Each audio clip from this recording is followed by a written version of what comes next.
नमस्कार, मैं हूं रवि अवस्थी और आपको बता दूं कि भारत ने पाकिस्तान पर जिस तरीके का अटैक किया है उन एयरफोर्स अड्डों के ऊपर, जिसके बारे में कहते हैं ना पाकिस्तान को गुरूर था कि यहाँ कोई हमला कर ही नहीं सकता, यहाँ तक भारत की मिसाइलें आ ही नहीं सकती, उसके ऊपर पूरी दुनिया से अब ऐसे ऐसे खुलासे हो रहे हैं कि पाकिस्तान मुंह छिपाने को मजबूर हो रहा है। हालात ये हो गए हैं कि इस समय अमेरिका के एक्सपर्ट्स, ऑस्ट्रिया के एक्सपर्ट्स डंके की चोट पर कह रहे हैं कि पाकिस्तान बुरी तरीके से हार चुका है, चाहे वो भले ही झूठे कितने भी दावे कर ले। आप लटके हुए चेहरे शहबाज शरीफ के देख सकते हैं, आप लटका हुआ चेहरा जनरल आसिम मुनीर का देख सकते हैं, जो मुंह नहीं छिपा पा रहे हैं कि आखिर उनके 11 एयरबेस को भारत ने कैसे उड़ा दिया। आप अंदाज़ा लगा सकते हैं कि भारत ने बिना क्लेम किए, भारत की तरफ से कोई क्लेम नहीं है, लेकिन दुनिया बोल रही है कि भारत की जो मिसाइलें हैं उसने पाकिस्तान के परमाणु ठिकानों पर सटीक निशाना लगाया है, और ऐसा निशाना लगाया है कि जो उनके परमाणु बंकर थे, जो उनकी परमाणु सुरंगें थीं, उनके दरवाज़ों को बंद कर दिया है। इतना ज़ोरदार धमाका किराना हिल्स के ऊपर हुआ है कि उसकी तस्वीरें, उसके आंकड़े, उसके जो संकेत मिल रहे हैं वो इतने स्ट्रांग हैं कि चाहकर भी पाकिस्तान सही से इसका खंडन ही नहीं कर पा रहा है। अब आपको मैं एक एक करके सारी खबरें बताऊंगा कि आखिर मामला चल क्या रहा है। पहली खबर तो ये है कि जो टॉम कूपर हैं, टॉम कूपर ने एक अपना आर्टिकल छापा था 4 दिन पहले कि मैं पूरे दावे के साथ कह सकता हूं कि भारत की 2 मिसाइलों ने, उन्होंने मिसाइल का नाम नहीं लिया, भारत की 2 तगड़ी मिसाइलों ने सारे एयर डिफेंस को चकमा देते हुए पाकिस्तान के किराना हिल्स पर सीधा अटैक किया, जिसकी वजह से जो एंट्री पॉइंट थे परमाणु ठिकानों के वो ध्वस्त हो गए, और ये पाकिस्तान के लिए एक बहुत बड़ा खतरा है। बीच में रेडिएशंस की बात आई कि वहाँ पर लीकेज हो रहा है, लेकिन उस खबर का हर तरफ से खंडन किया गया। भारत ने एक बार भी नहीं बोला है कि हमने उनके परमाणु ठिकानों पर हमला किया है, लेकिन पूरी दुनिया कह रही है कि इस वक्त जो हमला हुआ है वो ऐसा हमला हुआ है कि पाकिस्तान मुंह दिखाने के काबिल नहीं रह गया है। मैं आपको ये बता रहा हूं कि इस समय चल क्या रहा है। पाकिस्तान के परमाणु नुकसान पर ऑस्ट्रेलियाई रक्षा विशेषज्ञ टॉम कूपर का जो दावा है उसको लेकर अब हल्के हल्के क्या हो रहा है, पूरे वर्ल्ड में जो रक्षा विशेषज्ञ हैं वो इस कंक्लूजन पे पहुंचे हैं कि नहीं, भारत ने कुछ ऐसा किया है जो अब तक किसी ने नहीं किया था। हम लोग इंतजार कर रहे थे कि शायद इजराइल ईरान के परमाणु ठिकानों पे हमला करेगा, हम लोग इंतजार कर रहे थे कि शायद अमेरिका की मिसाइलें आएंगी और ईरान के परमाणु ठिकानों को तबाह कर देंगी, लेकिन उन सब से दूर बिना किसी शोर शराबे के जो 9 और 10 मई की रात को हुआ उसने तहलका मचा दिया है पाकिस्तान में। आप विश्वास नहीं मानेंगे, 10 तारीख के बाद से पाकिस्तान ने कहते हैं ना परमाणु बम का पाप बोलना भी छोड़ दिया है। अब तो कहते हैं ना कि पाकिस्तान जो है वो परमाणु धमकी से खुद तौबा तौबा करने लगा है। उसकी जो धमकियां थी उसी का असर था कि भारत को यह कदम उठाना पड़ा। ये मैं आपको फिर बता रहा हूं, ये सूत्रों के हवाले से खबर है। हमारी सरकार ने बिल्कुल भी क्लेम नहीं किया है कि हमने उनके परमाणु ठिकानों पर हमला किया है, लेकिन जो बयान हमारे प्रधानमंत्री जी के आए हैं, जो रक्षा मंत्री जी के आए हैं, वो ऐसे हैं जिससे समझदार को इशारा ही काफ़ी है। हमारे प्रधानमंत्री जी ने क्या बोला था अटैक करने से पहले कि हमारे पास वक्त बहुत कम है और टारगेट बहुत बड़ा है। ये अटैक करने से पहले का है। उसके बाद क्या आया, जब प्रधानमंत्री जी गए और एयरफोर्स में के जवानों का हौसला बढ़ाया तो उन्होंने वहाँ क्या बोला कि देखिए, हमने पाकिस्तान की परमाणु धमकियों को, अब ब्लैकमेलिंग को बिल्कुल भी नहीं सहेंगे और उनकी धमकियों को हमने चकनाचूर कर दिया है। चकनाचूर का सेंस ये है कि हमने ऐसे सटीक हमले किए हैं कि पाकिस्तान अब चाहकर भी परमाणु का ना पा भी नहीं बोलेगा। एटम बम का कहते हैं ना धुआं निकाल के रख दिया है, परमाणु बम को पेंसिल बम बना के रख दिया पाकिस्तान के। दूसरी इंपॉर्टेंट चीज़ ये है कि हमारी जो मिसाइलें थी वो इतने सटीक तरीके से पहुंची कैसे। चीन को पूरा भरोसा था कि उसके सैकड़ों सैटेलाइट्स और हमारा HQ-9 जो डिफेंस एयर डिफेंस है वो पाकिस्तान को बचा लेगा, और वो बहुत ही कॉन्फिडेंट था क्योंकि उसको पता था कि तुर्की के TV-2 ड्रोन्स, जिसको हम बोलते हैं बख्तियार ड्रोन्स, वो वहाँ पर थे। इसके अलावा चीन का T4 ड्रोन वहाँ पे था, C4 ड्रोन वहाँ पर था। उसको पूरा अंदाज़ा था कि जो भारत है वो आराम से इसके लपेटे में आ जाएगा। लेकिन हुआ क्या, आज की जो सबसे ताज़ा खबर है वो ये है कि करीब 600 ड्रोन भारत ने अपने एयर डिफेंस सिस्टम से तबाह कर दिए। और हमारा एयर डिफेंस सिस्टम ऐसा नहीं था कि किसी एक को क्रेडिट दिया जाए, हमने एक ऐसे कहते हैं ना मकड़ी का एक ऐसा जाल तैयार किया एयर डिफेंस का जिसमें से वो निकल ही नहीं पाए। छोटा ड्रोन हो और चाहे बड़ी मिसाइलें हों, सबका धुआं का धुआं करके रख दिया। उनकी फतेह मिसाइल जो सिरसा में गिरी थी उसका आपने हालत देखी होगी, उसको वहाँ से कहते हैं ना, उन्होंने बोला था कि ये कांच की दीवार है, एक मजबूत कांच की दीवार है, हमारी फतेह मिसाइल जाएगी और दिल्ली को जाके तहस नहस कर देगी। उसको हमने आराम से 200 किलोमीटर दूर जाके पहले ही गिरा दिया। अब आप सोच रहे होंगे कि 200 किलोमीटर दूर ही आके क्यों गिराया, क्योंकि उन्होंने जो उसका पाथ चुना था फतेह मिसाइल का, वो ऐसा चुना था कि वो शहरों के ऊपर से होती हुई आ रही थी। अगर हम बीच में पहले उसको गिराते तो उसके टुकड़े हमारे शहरों पे गिर सकते थे।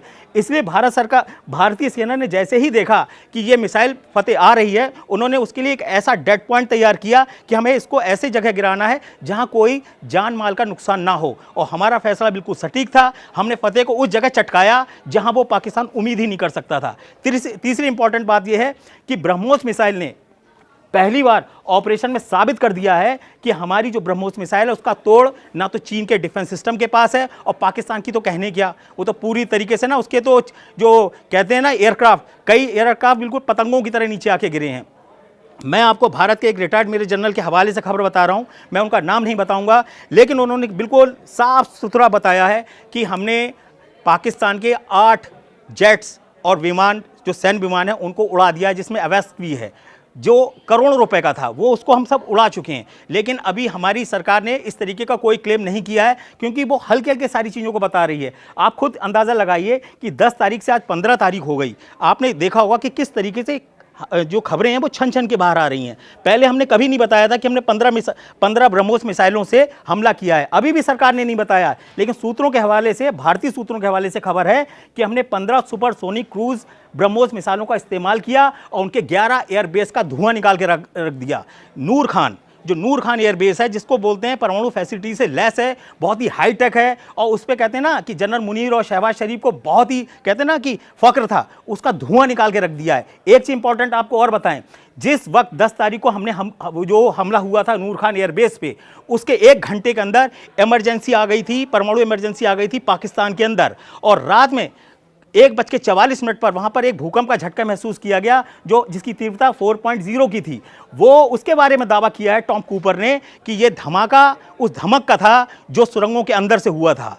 उसी को लेकर पूरी दुनिया में हड़कंप मचा। उसी के बाद से लोग कहने लगे कि ऐसा कैसे हो सकता है कि जिस वक्त हमारी ब्रह्मोस या जो भी मिसाइल ने वहां पे हिट किया, उसके बाद ही भूकंप क्यों आया, उससे पहले भी नहीं आया, उसके बाद भी कुछ नहीं हुआ, आफ्टर इफेक्ट का एक भी झटका दोबारा वहां पे नहीं आया। तीसरी इंपॉर्टेंट बात, जो ब्रह्मोस मिसाइलें थी, उन्होंने भोलारी एयरबेस, जिसमें एक विंग वहां का स्क्वाड्रन लीडर था, पायलट बहुत ही सीनियर होता, स्क्वाड्रन जो पूरी स्क्वाड्रन को लीड करने वाला पाकिस्तानी पायलट था, वो मारा गया। उस्मान क्यों मारा गया? उसको अंदाजा ही नहीं था, उसको अंदाजा था कि हमारी HQ-9 जो चीन का एयर डिफेंस सिस्टम है, वो आराम से भारत की मिसाइलों को रोक लेगा। उसके पास जो खुफिया इनपुट दिए गए, उसको पाकिस्तानी वायुसेना के हेडक्वार्टर से जो इनपुट दिए गए, उसको यही बोला गया कि भोलारी तक नहीं पहुंच पाएंगी, आप चिंता मत करिए, आप अपनी चीज़ों को तैयार रखिए।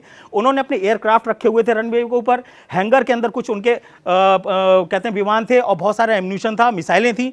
उसी पे जाके हमारी मिसाइल ने हिट किया। ये मैं नहीं बोल रहा हूँ, ये पाकिस्तान की पूर्व एयर चीफ मसूद अख्तर, नाम फिर से सुन लीजिए, पाकिस्तान के पूर्व एयर मार्शल मसूद अख्तर ने खुद बोला है, जो पाकिस्तान की कहते हैं ना वायुसेना की रग रग से वाकिफ हैं, कि 4 ब्रह्मोस मिसाइल ने भोलारी एयरबेस पे अटैक किया, जिसमें से एक मिसाइल सीधे हैंगर के अंदर गई, जिसके आप चीथड़े देख ही रहे हो। यही है वो भोलारी एयरबेस जहां पे हमने चीथड़े उड़ाए उनके। और इसमें इंपॉर्टेंट क्या चीज़ है, इसी हैंगर के अंदर एवास्क था।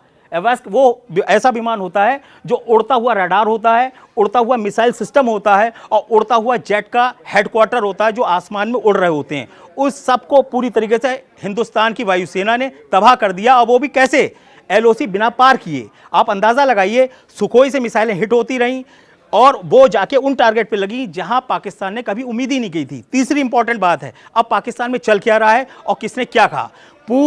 अमेरिका के एक पूर्व पेंटागन अधिकारी हैं माइकल, उन्होंने क्या बोला है कि पाकिस्तान को कहते हैं ना, एक उन्होंने वर्ड यूज़ किया कि डॉग, यानी कि कुत्ते की तरह दुम दबा के वो वहाँ से भागा है, जंग के मैदान से भागा है। और ये पूर्व पेंटागन अधिकारी जो होते हैं, वो ऐसी हवा खेल नहीं करते हैं, इनके इतने स्ट्रॉन्ग इनपुट होते हैं, जितना पाकिस्तान को अपनी सेना के बारे में नहीं पता होगा, उससे ज़्यादा तो अमेरिकन को पता है। उनके F-16 वहाँ है, उनको एक एक हलचल का, एक एक चीज़ का सटीक पता होता है। और उन्होंने बिल्कुल क्लियर कट बोला है माइकल ने कि भाई देखिए, ये जो मारे गए हैं, ये जो हार हुई है पाकिस्तान की, वो पूरी दुनिया के सामने आ चुकी है।